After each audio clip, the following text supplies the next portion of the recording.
Hi everyone. ಈ ಥರ silky hair growth ನಿಮಗೂ ಕೂಡ ಆಗಬೇಕಾ? ಹಾಗಾದರೆ ನಾನು ಯೂಸ್ ಮಾಡೋ ಹೇರ್ ಆಯಿಲ್ನ ಇವತ್ತು ನಿಮ್ಗೆ ಹೇಳ್ತೀನಿ. ಮೊದಲಿಗೆ ಶುದ್ಧವಾಗಿರುವಂಥ ಕೊಬ್ಬರಿ ಎಣ್ಣೆ, ಇದು ನಾವೇ ಬಿಡಿಸ್ಕೊಂಬಂದಿರುವಂಥ ಕೊಬ್ಬರಿ ಎಣ್ಣೆ. ಎಷ್ಟು ಕ್ಲಿಯರ್ ಆಗಿದೆ ನೋಡಿ. ಇದಕ್ಕೆ ಸ್ವಲ್ಪ ಮೆಂತ್ಯ ಕಾಳನ್ನು ಹಾಕ್ಕೊಳ್ಳಿ, ಇದು ನಿಮ್ಮ ಹೇರನ್ನು ಸ್ಟ್ರಾಂಗ್ ಮಾಡುತ್ತೆ. ಮೆಂತ್ಯ ಕಾಳು. ರೋಸ್ ಮೇರಿಯನ್ನು ಹಾಕ್ಕೊಳ್ಳಿ, ಇದು ನಿಮ್ಮ ಹೇರ್ ಗ್ರೋತ್ಗೆ ಹೆಲ್ಪ್ ಮಾಡುತ್ತೆ. ದಾಸವಾಳ ಹೂವು, ಇದು ನಿಮ್ಮ ಸಿಲ್ಕಿಯಾಗಿ ಹೇರನ್ನು ಮಾಡುತ್ತೆ. ಇದು ಕೂಡ ಅಲೋವೆರಾ ಕೂಡ ಸಿಲ್ಕಿಯಾಗಿ ಇದು ಮಾಡುತ್ತೆ ಹೇರ್ನ. ಹಾಗೆ ಇದು ವೀಳ್ಯದೆಲೆ ಕೂಡ ನಿಮ್ಮ ಹೇರನ್ನು ಸ್ಟ್ರಾಂಗ್ ಮಾಡುತ್ತೆ ಮತ್ತು ಡ್ಯಾಂಡ್ರಫ್ ಮುಕ್ತ ಮಾಡುತ್ತೆ.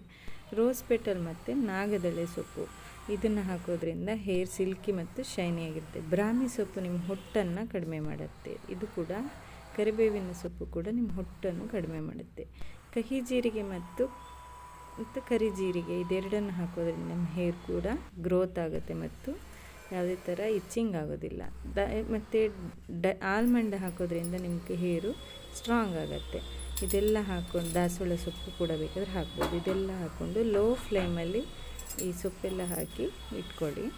ಇದು ಚೆನ್ನಾಗಿ ಬಾಯ್ಲ್ ಆಗೋ ತನಕ ಸ್ವಲ್ಪ ತಿರ್ಸ್ತಾ ಇರಿ. ಬಾಯ್ಲ್ ಆಗಬೇಕೆಲ್ಲದು ಕೂಡ ಚೆನ್ನಾಗಿ ಕುದಿ ಹತ್ತೋವರೆಗೆ ಈ ಥರ ತಿರ್ಸ್ತಾ ಇರಿ.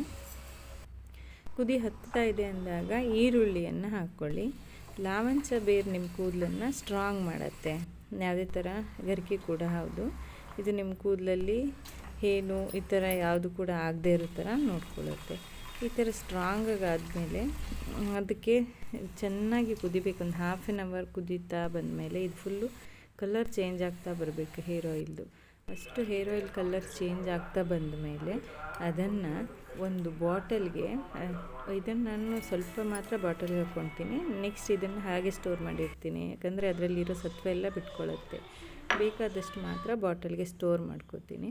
ಹೀಗೆ ಮಾಡಿಕೊಂಡು ವಾರದಲ್ಲಿ 2 ಸಲ ನಿಮ್ಮ ತಲೆ ಕೂದಲಿಗೆ ಈ ಥರ ಎಣ್ಣೆ ಹಚ್ಕೊಂಡು 1 ಅವರ್ ಮುಂಚೆ ಹಚ್ಕೊಳ್ತೀನಿ, ಮತ್ತು ಅಥವಾ ಓವರ್ ನೈಟ್ ಬಿಟ್ಕೊಳ್ಬೋದು. ಹೀಗೆ ಹಚ್ಕೊಳ್ಳೋದ್ರಿಂದ ನಿಮ್ಮ ಹೇರ್ ಗ್ರೋತ್ ತುಂಬ ಸ್ಟ್ರಾಂಗ್ ಆಗಿ ಆಗುತ್ತೆ. ಇದು ಖಂಡಿತ ಬೇಕಾದರೆ ಯೂಸ್ ಮಾಡಿ ನೋಡಿ.